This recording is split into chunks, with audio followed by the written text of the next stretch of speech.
Good evening दोस्तों, आप सभी के लिए। और जैसा ही दोस्तों आप स्क्रीन पर देख रहे हैं RRB ALP and ALP technician 2018।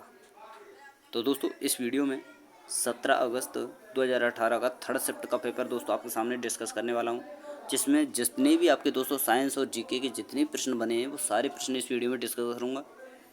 तो चलिए दोस्तों वीडियो को शुरू करते हैं। और आप सभी को पता ही है दोस्तों कि ये वीडियो जो है दोस्तों आपकी ये जो सीरीज चल रही है, ये जो है दोस्तों आपकी शाम को 10 बजे ये वीडियो डाल दी जाती है।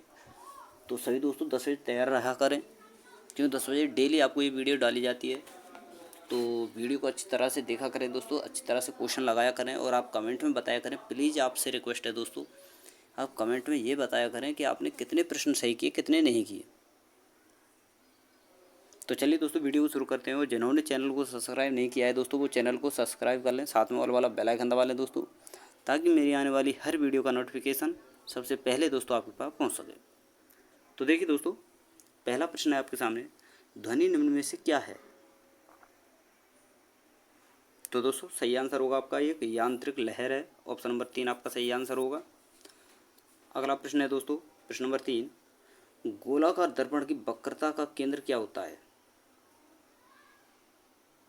तो दोस्तों यह उस खोखले गोले का केंद्र है जिसका गोलाकार दर्पण एक भाग होता है। ऑप्शन नंबर 1 आपका सही आंसर होगा। अगला प्रश्न है दोस्तों, प्रश्न नंबर 4,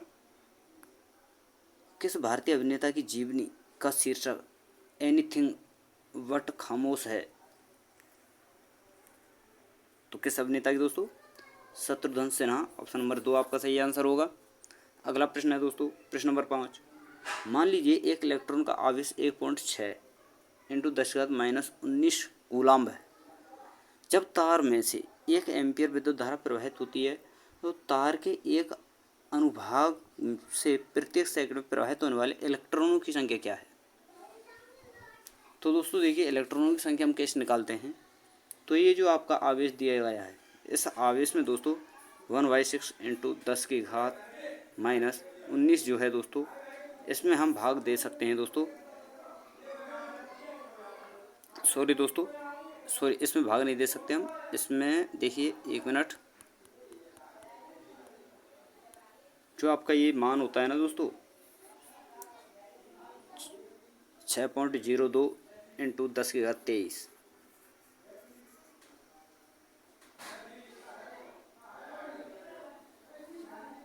तो इसमें दोस्तों देखिए हम भाग दे सकते हैं 1.6 इंटू 10⁻⁻19 का।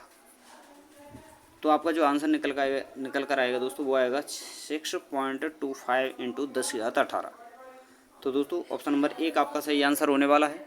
अगला प्रश्न है दोस्तों, प्रश्न नंबर 6, और आपसे पूछा गया है, डैश एक चीनी बौद्ध भिक्षु था जिसने नालंदा में बौद्ध शास्त्रों का अध्ययन किया था और 627 से 643 ईस्वी तक भारत की 17 वर्ष की लंबी यात्रा के लिए प्रसिद्ध हैं। तो कौन है दोस्तों, हेनशांग। ऑप्शन नंबर 2 आपका सही आंसर होगा। अगला प्रश्न है दोस्तों, प्रश्न नंबर 7, एल्यूमिनियम ऑक्साइड प्रकृति में कैसा होता है। तो कैसा होता है दोस्तों, उभयधर्मी। ऑप्शन नंबर 4 आपका सही आंसर होगा। और एल्यूमिनियम ऑक्साइड का फॉर्मूला क्या है दोस्तों, ये है दोस्तों आपका Al2O3। ये है दोस्तों एल्यूमिनियम ऑक्साइड। अगला प्रश्न है दोस्तों, प्रश्न नंबर 8, गतिशील जीवाणु कोशिका को क्या कहा जाता है। तो क्या कहा जाता है दोस्तों, नर युग्मक। ऑप्शन नंबर 1 आपका सही आंसर होगा। अगला प्रश्न है दोस्तों, प्रश्न नंबर 9, फास्फोरस की परमाणुता क्या है। तो क्या है दोस्तों, त्रिपरमाणविक होता है फास्फोरस, ये आपको याद रखना है। ऑप्शन नंबर 3 आपका सही आंसर होगा। अगला प्रश्न है दोस्तों, प्रश्न नंबर 10, 1.004 माइनस 1.4 किसके बराबर है। तो किसके बराबर है दोस्तों, 0.604 के बराबर है। ऑप्शन नंबर 1 आपका सही आंसर होगा। दोस्तों ये मैथ का क्वेश्चन था, यहाँ पर मुझसे जो है दोस्तों यहाँ पर साइंस में इंक्लूड हो गया है, लेकिन दोस्तों आपका ये आंसर होने वाला है, आप देख लेना। अगला प्रश्न है, प्रश्न नंबर 11, निम्नलिखित में से कौन सा वर्गीकरण परमाणुविक संख्याओं पर आधारित है। तो कौन सा है दोस्तों, आधुनिक आवधिक सारणी यानी आवर्त सारणी जो है आधुनिक, वो दोस्तों परमाणुविक संख्याओं पर आधारित है, जैसे परमाणु क्रमांक बोलते हैं दोस्तों। और इससे पहले जितनी भी सारणियाँ बनी थी वो परमाणु द्रव्यमान पर आधारित थी, ये भी आपको याद रखना है। अगला प्रश्न है दोस्तों, प्रश्न नंबर 12, निम्न में से कौन सी धातु कमरे के ताप पर तरल रूप में होती है? तो कौन सी होती है दोस्तों? धातु दोस्तों पारा होती है यहाँ पर ये दोस्तों देखिए, ऑप्शन नंबर 2 आपका सही आंसर होगा। कमरे के ताप पर तरल धातु जो है दोस्तों वो तो पारा ही होती है। देखिए यहाँ पर ये ऑप्शन नंबर 3 गलत है, यहाँ पर दोस्तों पारा आपका सही आंसर होगा, ये आपको याद रखना है। अगला है दोस्तों आपका, ये है यदि 5 सेकंड में किसी वस्तु का वेग 5 मीटर प्रति सेकंड से बढ़कर 10 मीटर पर सेकंड हो जाए तो उसका त्वरण क्या होगा? तो त्वरण का फॉर्मूला दोस्तों आप सभी को पता है कि प्रारंभिक वेग माइनस अंतिम वेग वटे समय, यानी त्वरण का जो फॉर्मूला होता है दोस्तों वो होता है ए बराबर U minus T Y, U minus B है दोस्तों, ये बी वटे टी। ए का मतलब होता है दोस्तों यहाँ पर त्वरण, यू प्रारंभिक वेग और वी अंतिम वेग दोस्तों, और टी का मतलब होता है दोस्तों समय। तो इस फॉर्मूले हम सेट करेंगे तो दोस्तों क्या होने वाला है आपका आंसर, देखिए मैं अभी आपको बता देता हूँ। जो आपका त्वरण निकल कर आएगा दोस्तों वो आएगा 10 में से 5 घटाएंगे दोस्तों, वो बटे में 5 टाइम है तो यहाँ पर 5/5 बचेगा दोस्तों, और आंसर आपका 1 आएगा। तो दोस्तों 1 मीटर प्रति वर्ग सेकंड आपका सही आंसर होगा, यानी ऑप्शन नंबर 3 आपका सही आंसर होगा। अगला प्रश्न है दोस्तों, प्रश्न नंबर 14, और आपसे पूछा गया है हमारी ज़रूरतों के अनुसार धातु को अलग अलग आकार दिए जा सकते हैं क्योंकि उनमें निम्न प्रकार के गुण होते हैं। कौन कौन से दोस्तों? एक तो आघात वर्धीनता, एक तन्यता, दोनों ही गुण होते हैं। ऑप्शन नंबर 2 आपका सही आंसर होगा। अगला प्रश्न है दोस्तों, प्रश्न नंबर 15, निम्न में से कौन से पौधे के ऊतक कोश का विभाजन में सक्षम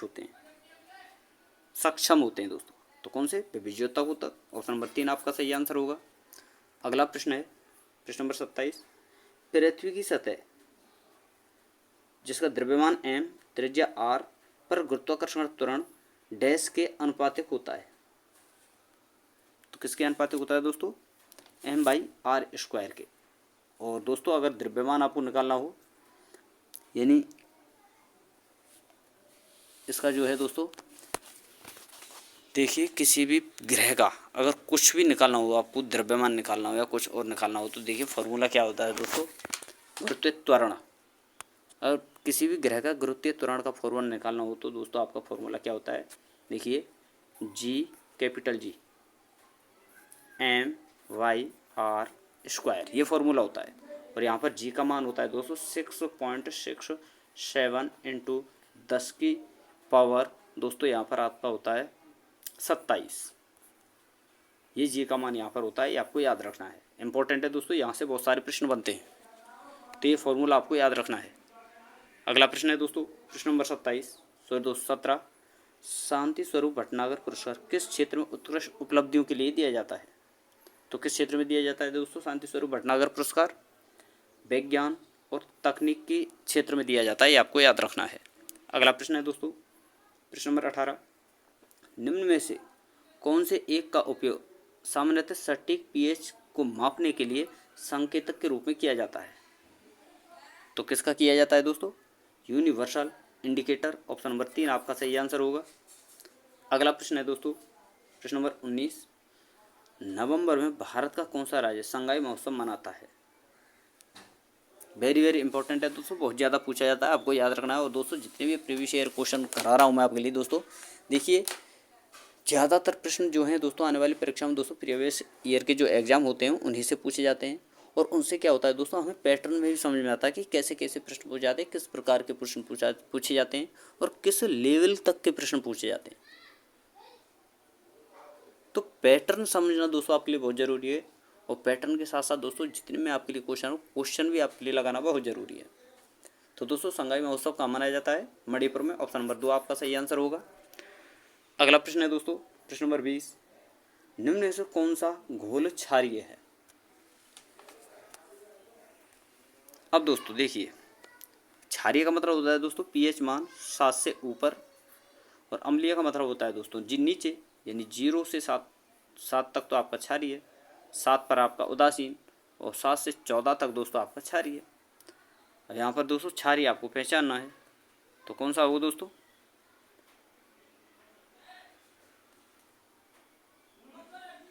ऑप्शन नंबर 1 आपका सही आंसर होगा दोस्तों, ये आपको याद रखना है।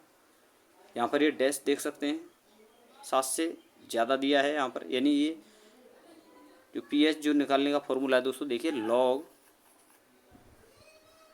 जो -7 जो घात आती है दोस्तों, ऐसे ही हम पीएच बोलते हैं। यहाँ पर डायरेक्ट 7 लिख लिया जाता है, ये शॉर्ट ट्रिक है दोस्तों आपकी। तो 7 से ज़्यादा है ना, तो दोस्तों आपका ऑप्शन नंबर 1 आपका सही आंसर होगा। अगला प्रश्न है दोस्तों, प्रश्न नंबर 21, मनुष्य के लिए निम्न में कौन सा प्राकृतिक ऊर्जा का एक सबसे बड़ा स्रोत है? तो कौन सा है दोस्तों? सूर्य। ऑप्शन नंबर 4 आपका सही आंसर होगा। अगला प्रश्न है दोस्तों, प्रश्न नंबर 22, इंदिरा पॉइंट भारत का दक्षिणतम बिंदु ग्रेट निकोबार द्वीप के किस सिरे पर स्थित है? तो किस सिरे पर है दोस्तों? दक्षिणी सिरे पर। ऑप्शन नंबर 4 आपका सही आंसर होगा। अगला प्रश्न है दोस्तों, प्रश्न नंबर 23, अंडा अंडाशय से कोख में किसके माध्यम से लाया जाता है? तो किसके माध्यम से लाया जाता है दोस्तों? डिंब वाहिनी के द्वारा। अगला है दोस्तों, अगला प्रश्न है आपका, यदि कोई वस्तु वृत्ताकार पथ में घुमाई जाती है तो उसके द्वारा किया गया कार्य क्या होता है दोस्तों? शून्य होता है। ऑप्शन नंबर 1 आपका सही आंसर होगा। अगला है दोस्तों आपका प्रश्न नंबर 25, 1 नैनोमीटर किसके बराबर होता है, यानी क्या होता है, किसके बराबर होता है? तो किसके बराबर होता है दोस्तों? 10⁻⁹ के बराबर। ऑप्शन नंबर 4 आपका सही आंसर होगा। और दोस्तों वीडियो आपको पसंद आ रही हो तो प्लीज़ आपसे रिक्वेस्ट है, आप वीडियो को लाइक करें और अपने हर फ्रेंड सर्कल में दोस्तों वीडियो को शेयर करें। और अगला प्रश्न है दोस्तों, प्रश्न नंबर 26, पौधों में बौनापन निम्नलिखित में से किसके उपचार द्वारा नियंत्रित किया जा सकता है? तो किसके उपचार के द्वारा दोस्तों? जिब्रेलिन जो अम्ल होता है दोस्तों, वृक्षों में पाया जाता है, जो कि दोस्तों बौनेपन को नियंत्रित करता है, यानी दोस्तों बौनापन ना होकर दोस्तों वो लंबाई को बढ़ाता है। तो ये आपको याद रखना है। कौन सा हार्मोन दोस्तों? बौनापन, सॉरी दोस्तों, जिब्रेलिन हार्मोन। अगला है दोस्तों और अंतिम प्रश्न है इस वीडियो का। और वीडियो आपको पसंद आई तो वीडियो को लाइक करें, शेयर करें, चैनल को सब्सक्राइब करके साथ में ऑल वाला बेल आइकन दबाएं दोस्तों, ताकि मेरी आने वाली हर वीडियो का नोटिफिकेशन सबसे पहले दोस्तों आपको मिल सके। और आप सभी को पता है दोस्तों, सोमवार से शनिवार तक आपको दोस्तों जो है प्रैक्टिस सेट कराए जाते हैं ये प्रीवियस ईयर। और रविवार को दोस्तों आपको जीके का एक टॉपिक आपके लिए एक वीडियो में कंप्लीट करा दिया जाता है। बाकी आप सभी को पता है दोपहर को मैं दोस्तों आपके लिए करंट अफेयर का भी वीडियो डालता हूँ, जो कि आने वाले एग्जाम के लिए बहुत ही इंपॉर्टेंट है। तो जितना हो सके दोस्तों वीडियो को लाइक किया करें, शेयर किया करें, और कंटेंट बेहतर हो तो प्लीज़ आपसे रिक्वेस्ट है चैनल को सब्सक्राइब साथ में अवश्य कर लिया करें, और ऑल वाला बेल आइकन दबा लें, ताकि दोस्तों जब भी मैं कोई वीडियो डालूँ उसका नोटिफिकेशन सबसे पहले दोस्तों आपके पास पहुँच सके। और अंतिम प्रश्न है दोस्तों इस वीडियो का, वेग में परिवर्तन दर को क्या कहा जाता है? तो क्या कहा जाता है दोस्तों? त्वरण। ऑप्शन नंबर 3 आपका सही आंसर होगा। तो दोस्तों ये थे आपके टोटल प्रश्न जो बने थे 17 तारीख को 2018 का जो एएलपी टेक्नीशियन का जो पेपर हुआ था, उसमें जो जितने प्रश्न बने थे वो मैंने आपके लिए कंप्लीट करा दिए हैं। तो दोस्तों वीडियो को जितना हो सके लाइक करें, शेयर करें। तो थैंक यू दोस्तों, धन्यवाद। फिर मिलते हैं नई वीडियो के साथ।